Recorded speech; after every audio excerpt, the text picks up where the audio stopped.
What's going on, everybody? My name is Eric Velasquez. This is Alamo City Agenda, and I'm here with none other than Councilwoman Teri Castillo. Councilwoman Teri Castillo.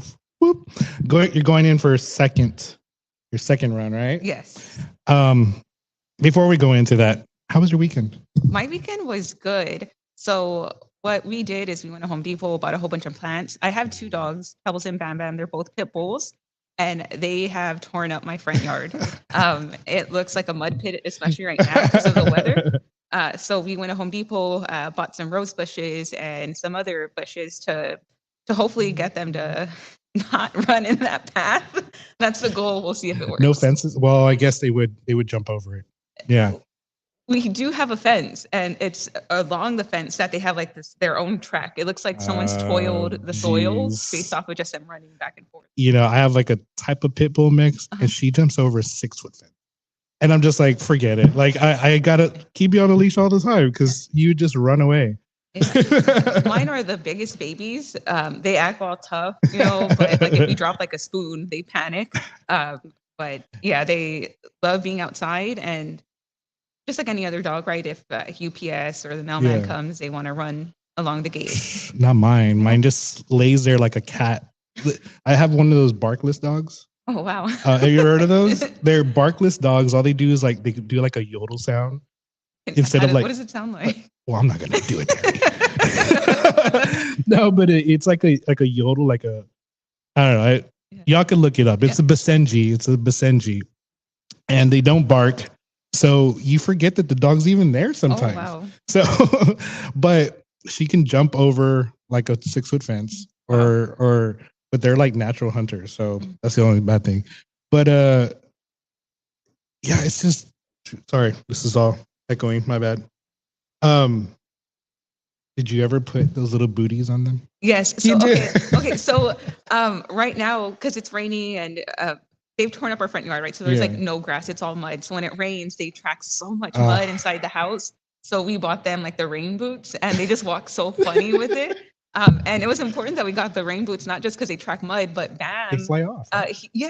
He thinks he's a cat. Like he will stand on the armrest like a cat. So it's like, like you can't get that on our couch.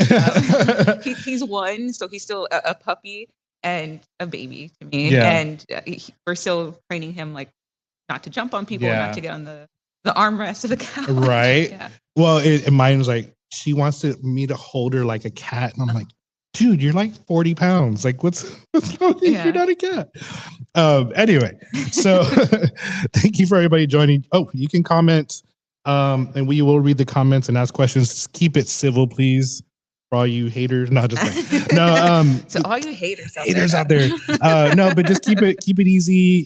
Keep those questions that are important to you for the district. You're here with her. Please ask away. Rosanna Costoreno says good morning.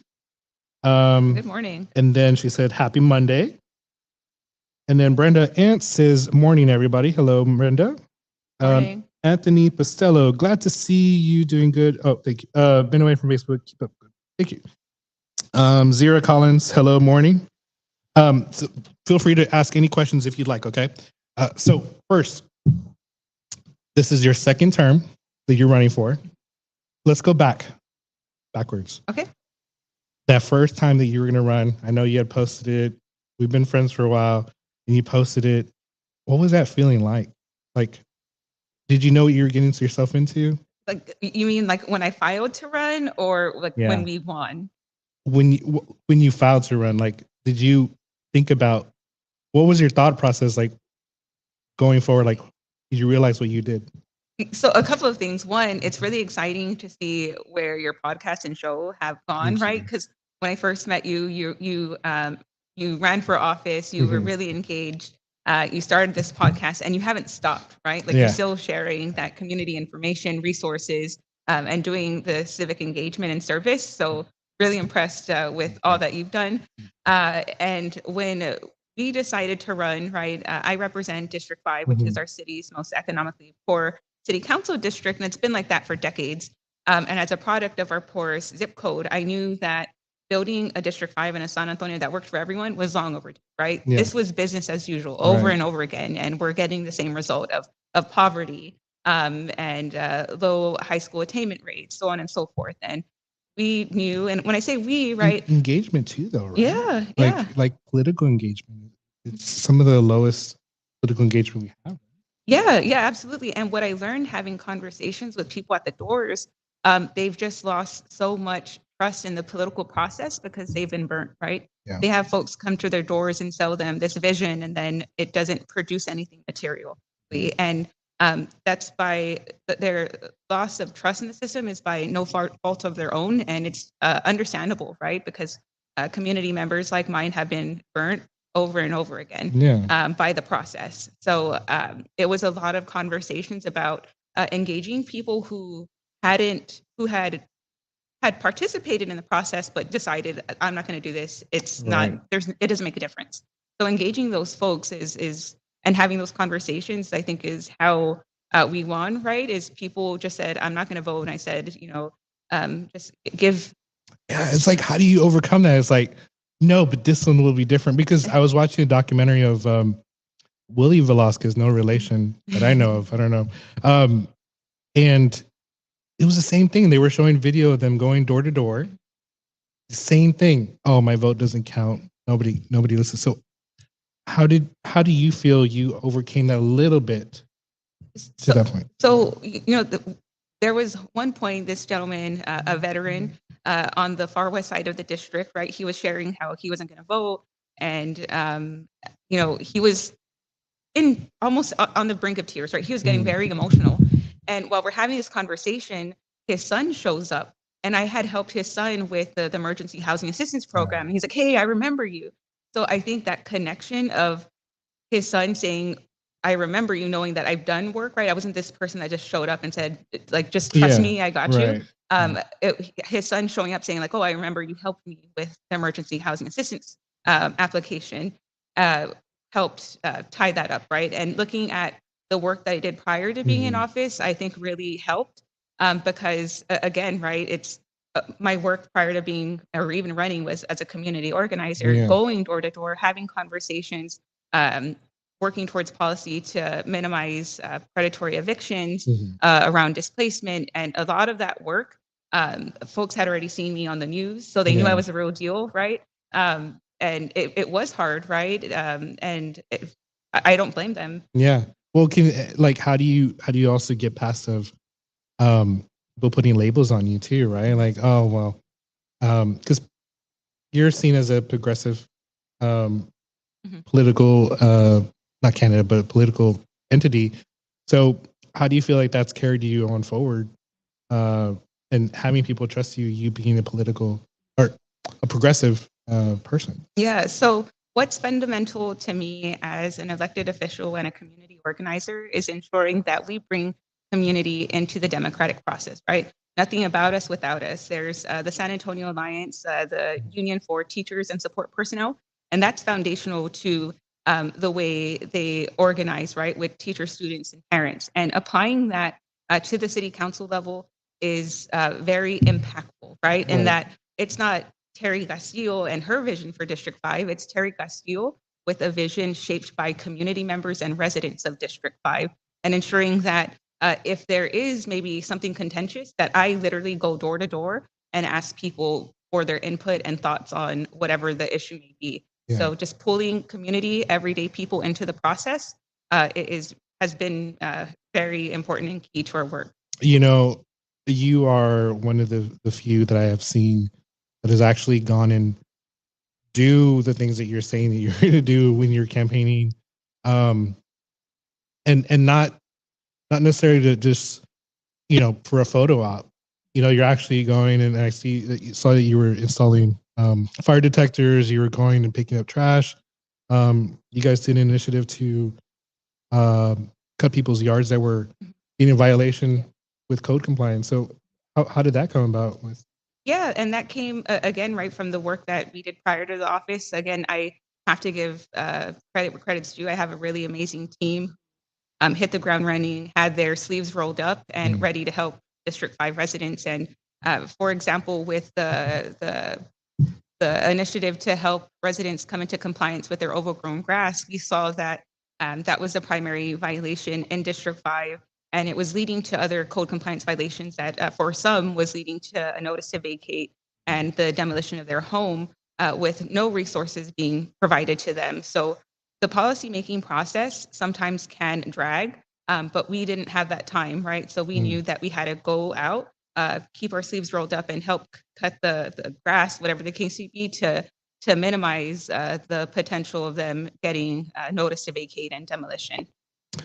That was really cool to see that. And I was like, you go, Teri. You go, Teri. All right. We got a couple questions here. Brenda says, sharing the show. Southside First is saying Southside First in the house. Brenda, thank you, Brenda. Hey, Southside First. Southside First. Anthony Pistello, what are we doing with policing to ensure we don't have police misconduct like the Tyre Nichols incident here? Yeah, my heart goes out to the family that experienced that brutal murder of their son, brother, and nephew, friend. And I think what we saw in 2021, with the proposal Proposition B, right, it was a call for police accountability, and it passed in my district, right? So I know the appetite for District 5 residents for police accountability is strong. And we need to continue to have conversations around accountability. And I know that many officers share that same priority, right? That if someone does something wrong, illegal, that they want them to be held accountable. Yeah, they don't want to be looped into that. Yeah. Yeah, for sure.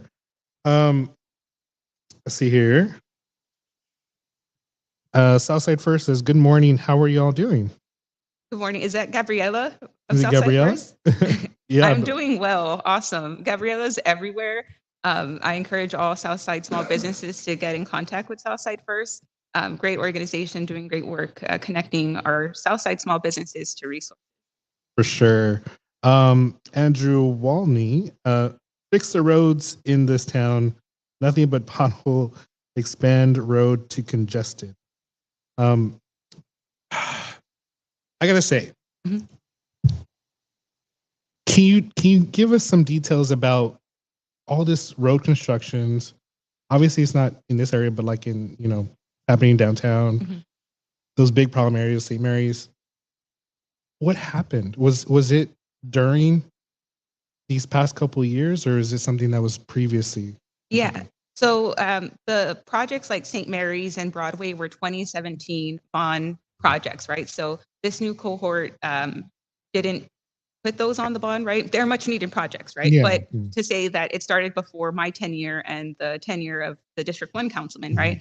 He didn't initiate this. I didn't initiate this. But to say that with some of those projects, they are text roads, right? So it requires coordination from multiple entities that are very difficult to get into one room to make a decision, accept a plan, approve a plan. But what we ran into, each project's different, right? So a different answer for each one. But for example, with St. Mary's, what the Public Works Department ran into was public utilities and internet service providers needing to lay their utilities through there, and that held it up.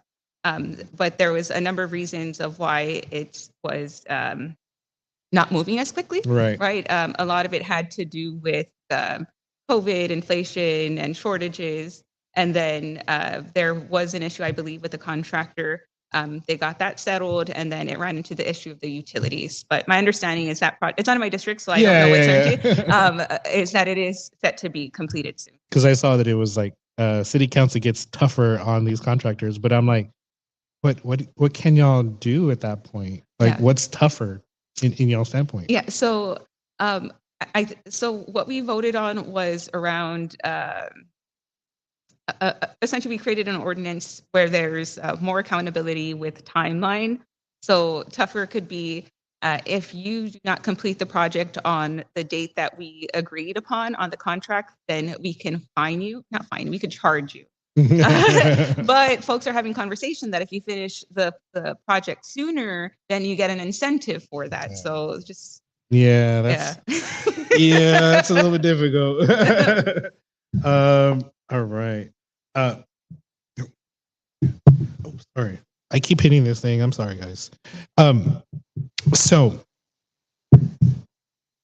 let everybody know where District 5 is exactly. I mean, obviously, I don't want you to draw on anything on here, but just give a rough estimate of where District 5 is. Yeah, so a couple of things, right? Oftentimes people say West Side City Council member, but I got to represent my South Siders too. District 5 represents the South Side as well. So our boundaries are big. We just recently grew because of redistricting, so we're even bigger. About 140,000 people that I represent. Which is almost the exact same amount as a state representative, as y'all know. It's about that size. Yeah, our districts are huge. Yeah. So District 5 goes from Frio City Road to Culebra, all the way up to 151, right across the highway of ACS. We just recently got that piece. And then we go up to Mayfield, which is a few blocks away from Southwest Military. And then we have Summa Presa and then South Cross. So we're and all up here. This is in District 5, I believe, as well, right? Yeah. So this is right outside of District. Oh, it is. Yeah. Right outside. I'm gonna have to speak to my source, but either way, though, I mean, we're right here. We're still South Side. Yeah. But either way, because it'll still affect in the area anyway. But yeah, I mean, it's such a big area, and yeah, I've honestly, when I think of you, I think West Side, and not that way, but I just because I know you've represented the West Side, especially with a lot of the affordable housing, the Castellanos, right? Yeah. And so, so that's what I know. Yeah, so it's a little bit different. Like, oh yeah, that's right. Yeah.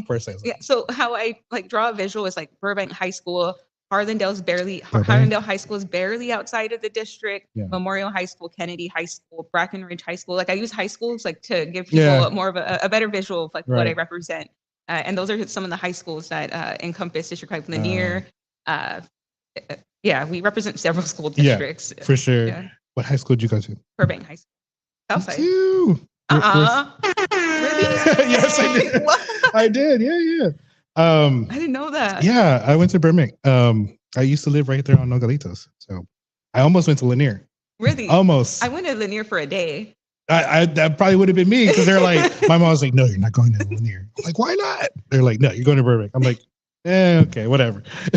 So my mom took me to Lanier to enroll me, but for some reason the principal at the time thought I was older than I was. I think I was 15, and he thought I was 18. And he was being really tough, right? Like, we don't need you here. And if you mess up, we'll kick you out of here. And we're your last chance. And my mom walked away this is not where you're going to. What's his name? I don't remember his name. He call him out. See what you missed out on? He's not there anymore. Oh, well, still. Okay. So what is your stance on the use of eminent domain? Yeah. So with the recent project with the Alamo, I voted no to eminent domain, that small business, for a number of reasons, right? Eminent domain is a very sensitive topic. I understand the need of eminent domain when it comes to life-saving projects, right? If it's for drainage, streets, sidewalks, something that's going to impact the community as a whole, I understand the use of eminent domain. However, what I take issue with is when eminent domain is ensued because some organization or agency made plans with property that doesn't belong to them. Because you shouldn't make plans with property that doesn't belong to you. Right. And at the same time, right, I'm thinking of the most recent vote around Moses Roses, right? Plans were made with property that didn't belong to the organization. And two, right, folks were expressing that this project is going to bring in billions of dollars. And if it's going to bring in billions of dollars, then I think the property owner should receive additional funding, because he's going to be losing out on that revenue, right? That's billions of dollars walking past him that he's no longer going to be there and capitalize off of. So folks are arguing he's not being fair, yada, yada. But I think, fair market value is not fair, right? Especially when you're talking about billions of dollars that he's going to be losing out on. Yeah. And the Alamo project was a bad investment anyway to begin with, from my personal opinion. I mean, there's been so many protests about it, and it's just why do you need a wall around Seattle? Like, but either way, I mean, yeah, the eminent domain issue I know has sparked a lot of conversation with a lot of people. I know it's been used here, South Side, and in other ways. And so, how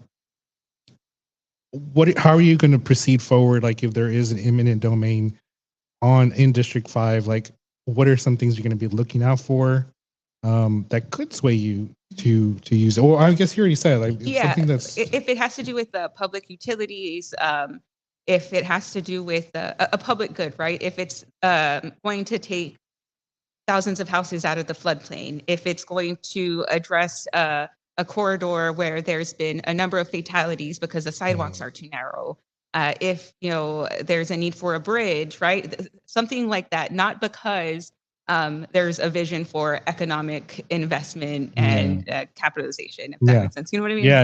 Yeah. Oh man. So fast forward. Well, I guess we're going to go backwards again.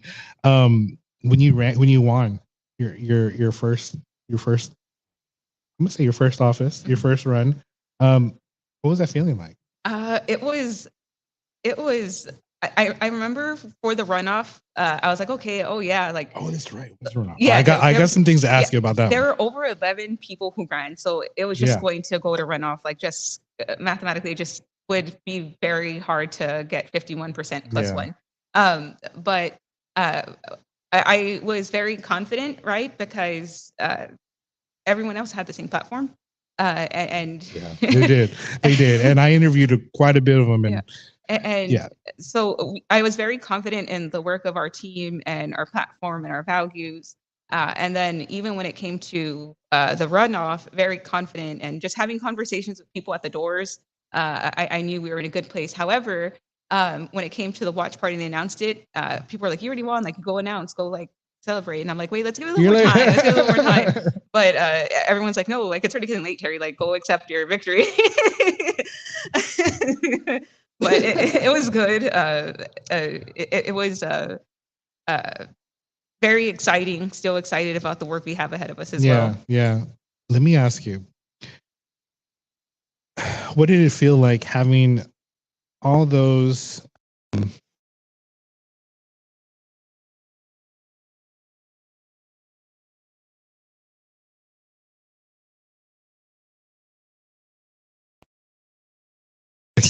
okay, there we go. Okay. How was it like having all those apartment associations against you? How did that feel? Because there was a lot of donations from apartment groups for the other candidate. Yeah. The real estate industry overwhelmingly poured money into all of my opponents, and particularly in the runoff. That's when like a magnet, like all real estate money, $500,000. Like, it was a ridiculous amount of money. Like, I was outspent big time, and our campaign was primarily on small dollar donations, right? $1 to $30, and some people did max out at 500. But just seeing all that money, it was like we knew what we were up against, right? When you're running on a platform that centers investing in people and communities, and not necessarily serving the interests of corporate landlords, big business, and feeding the machine, that opposition's expected, right? So I wasn't necessarily surprised, but it was just like, this is really how it is, right? Like, you don't run and you're like, oh, like, big business and corporate landlords run things, and then you run and you're like, oh, they really do. Oh, it really is. They really do just throw money at you. It's really a target. Like, oh shoot. I was like, wow, because I was really invested in this race, and I was looking at those campaign finance reports, and I was like, damn, Teri, what did you do? Like, stirred up this hornets. But I mean, that's good though, because that's breaking the status quo. Yeah. And what's wild, right, is like, my platform is ensuring that folks have access to safe, affordable, quality housing. And for some reason, they're not down with that. It's like, what? Like, I just want my constituents to be safe, not breathe mold, and not get evicted. That was ridiculous. Anthony Pistello says, why don't we have grand plans for SA like universal broadband access? Elon Starlink could provide services for all SA that could help educate our city and help modernize our community. Yeah, so I believe Digital Connects here in San. Sorry, I thought I kicked your foot. It's my chair. Digital Connects is doing work on closing the digital divide. Mhm. So they're the ones taking that lead in charge of making sure that we have connectivity all throughout the city. The zip codes have been identified, and they are in our city's most disconnected areas. And then the city has also partnered with school districts to connect our kids to hotspots, Right. to ensure that they could get connected to the internet. But I think starting to looking at internet as a utility rather than a luxury is going to help us get there sooner. Yeah, for sure. Thank you for that question, guys. Transportation is a huge issue here. What would you like to see in the future, SA? Yeah, so a couple of things, right? I got my driver's license about 2 years ago. So I relied primarily on public transportation, and for a while I would ride my bike everywhere to get to and from work and school. Up until the election, right? Once I got to the runoff is when I took the test, and thank God I passed. I understand the need to support via in increasing routes, right? Because of the pandemic, we've seen a decrease of bus routes, right? We've had to reduce them because he is having a hard time hiring individuals, and the pay is really good. So I encourage folks apply if you're looking for work. Apply for VIA. Yeah, and I think we should be looking at investing in VIA for more frequent routes and more accessible routes.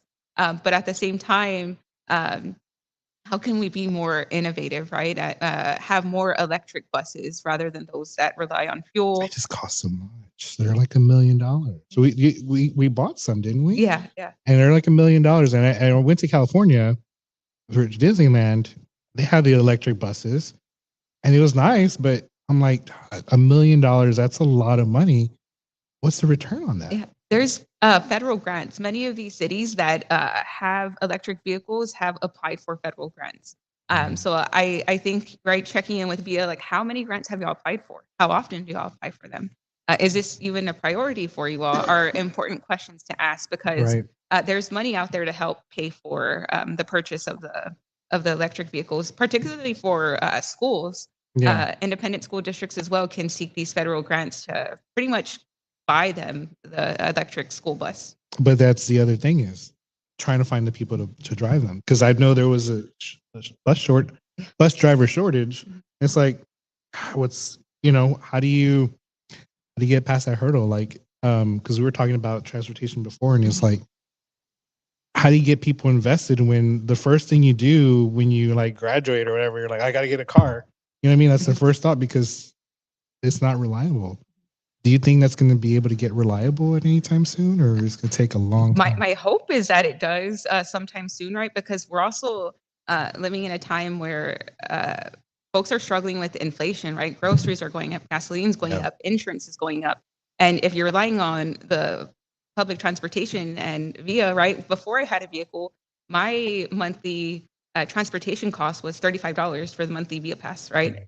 You have to plan and have to get places like 30 to an hour earlier, but it's just $35. Whereas now I have gasoline, insurance, the car payment, and like it's just a lot in comparison to $35. So I think, unfortunately, a lot of the pressures that our families are feeling, I think more families might be relying on public transportation to make up for that cost. But again, right, you have to wake up earlier.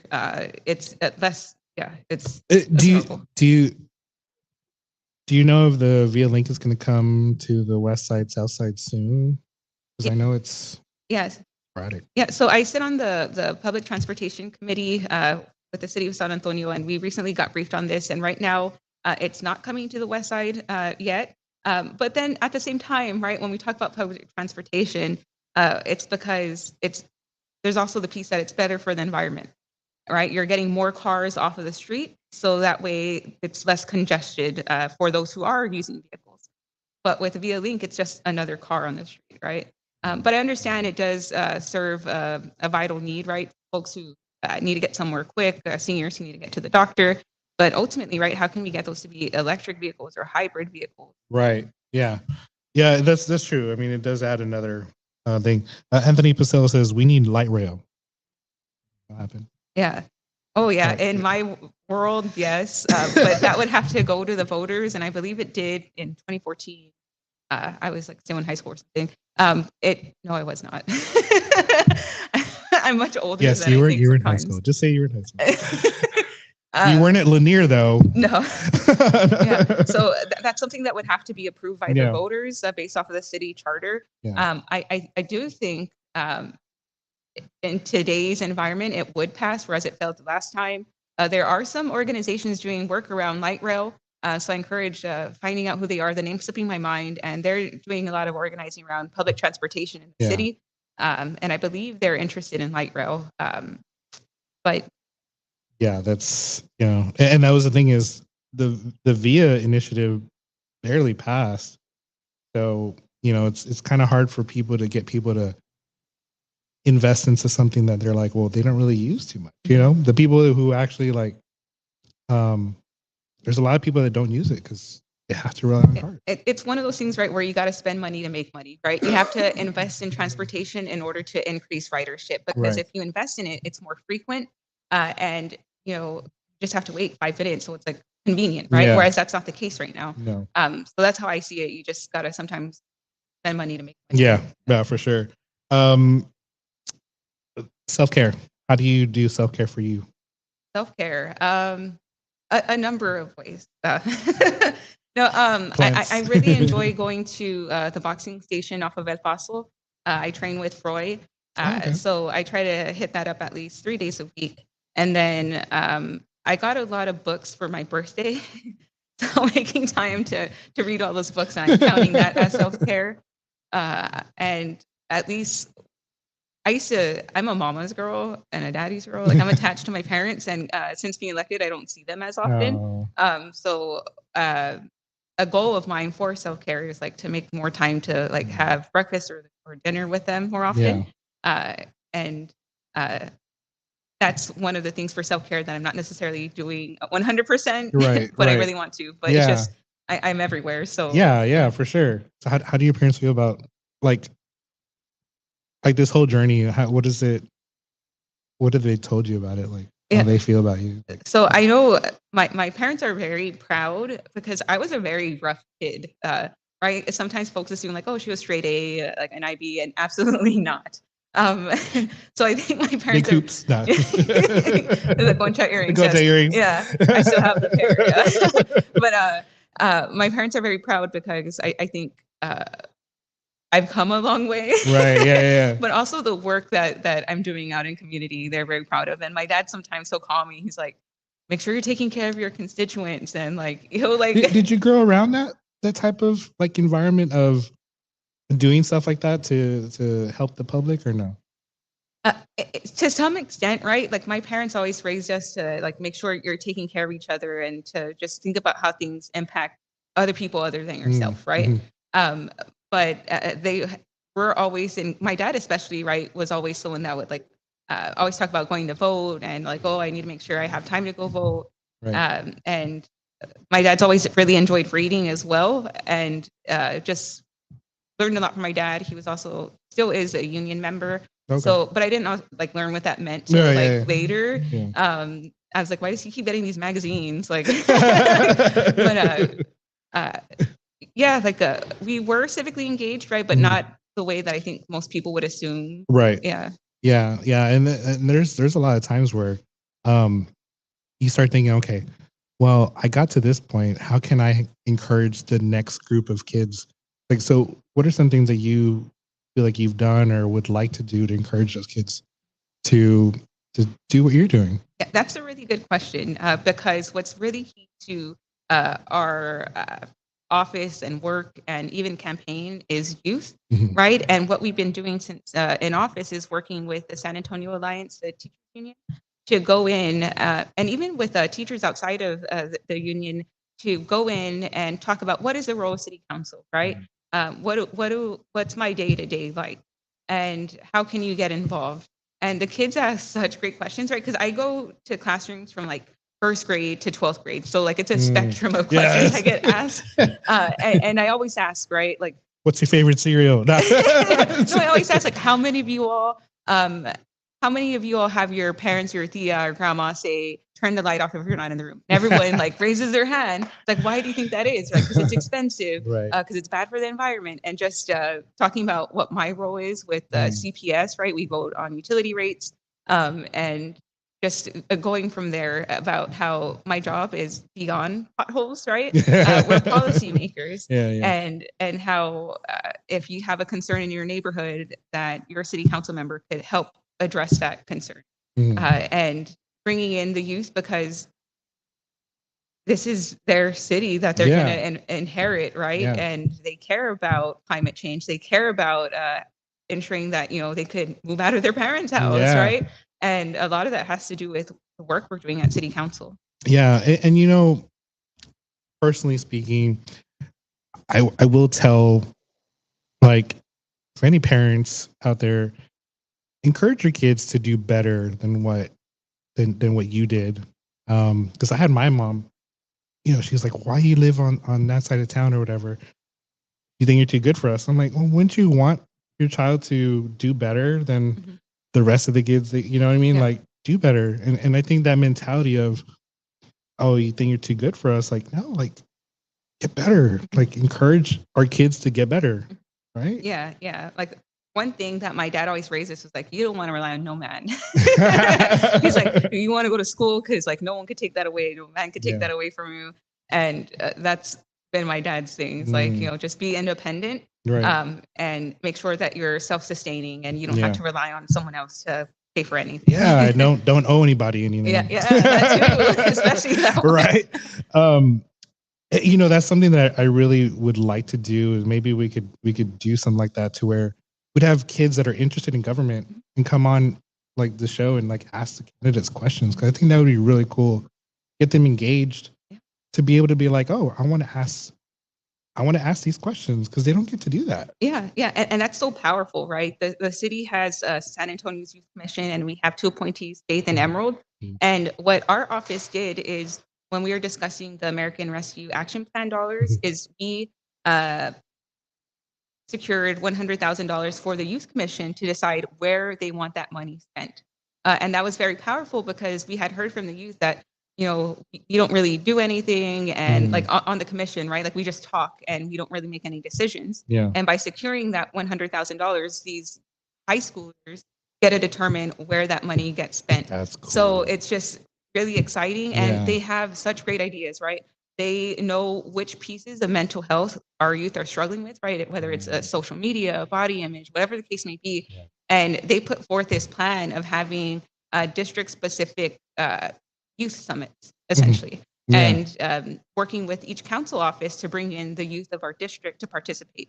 And it's just so powerful, because you're right, like, youth don't really get the opportunity to participate and ask these questions, because it's just, it doesn't happen. They feel like they're left out, or they have to go to city council to go and voice their opinion or ask questions. It's like, that's not giving them the fair advantage to be able to ask questions, or get over that nervousness of, oh, well, it's just a person. At the end of the day, we're all just people.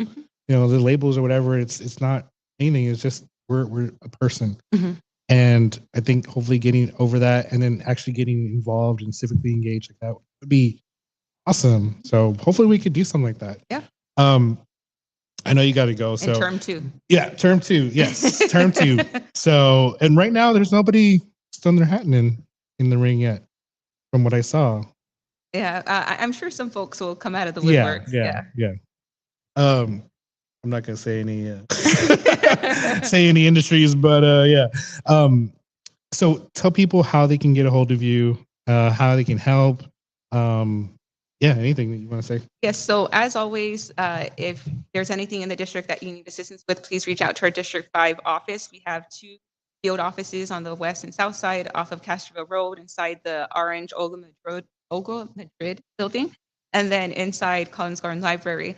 However, on the campaign side, you could reach out to me at on Twitter at 210.teri.castillo, as well as votetericastillo.com to sign up to volunteer, ask questions, and find out ways that you can get involved. And happy to have folks come out and join us. Yeah, and block walking helps a lot. Yeah. You have no idea. Block walking helps. So do you feel that momentum is going to keep going like it did last year, or how do you feel that momentum is going on? Yes, absolutely. I think if anything, we've brought more people in along the way because we've been securing material wins and improvements for our constituents, right? And one thing that I'm very proud of is that with the 2022 bond that voters approved, our office nearly doubled the investment that we received in 2017 to over $95.6 million. And it's over that, right? But I always point to the fact that not only is that more than any other city council district, but I debated and organized to secure that investment, right? That wasn't just given to us. The first round of briefings for the bond was very insulting to me and my constituents in that it included very little funding for drainage, whereas in 2017, there was $0 for drainage, despite District 5 having the highest drainage need. So I was very upset and taken aback that, my constituents would have to, continue to live underwater when it rains. And again, right, we had great conversations about priorities and needs, right? That's something that I've brought up before is like, you can tell when a city council member is doing something when there's actually like funds going towards infrastructure, and there hasn't been that infrastructure been laid out. If anything, right? Like you said, $0. Mm-hmm.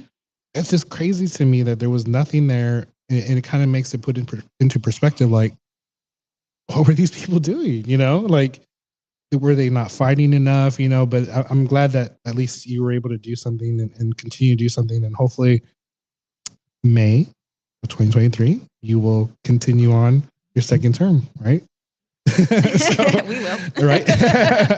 But thank you, Teri, for coming on, and thank you to Brewster's Backyard Ice House. We're here on Pleasanton. Norm, is Norm here? Is Norm here? He's not here. Okay. Well, we're here at Bruce's Backyard Ice House, so thank you for he allowed us to use this spot. It's a really nice spot. Yeah, it really is. There's a really nice chair we're gonna go take a picture with. But thank you guys for joining, and thank you for asking those questions. Just a reminder, we're going to be at Wild Barley Kitchen and Brewery here shortly for our interview at 12 o'clock with District 7 candidate. So thank you guys, and thank you, Teri. Yeah, thank you. Absolutely. And early voting starts in late April, early May. Already. So, okay. Have a game plan when you're going to go vote. Don't just go last minute in the parking lot. Look at all the signs that are littered all over the place. You're going to go, okay, I'm going to vote for this person's city council. Why? Don't just say, oh, I like their name. They match my name. Or, oh, yeah, I know that because...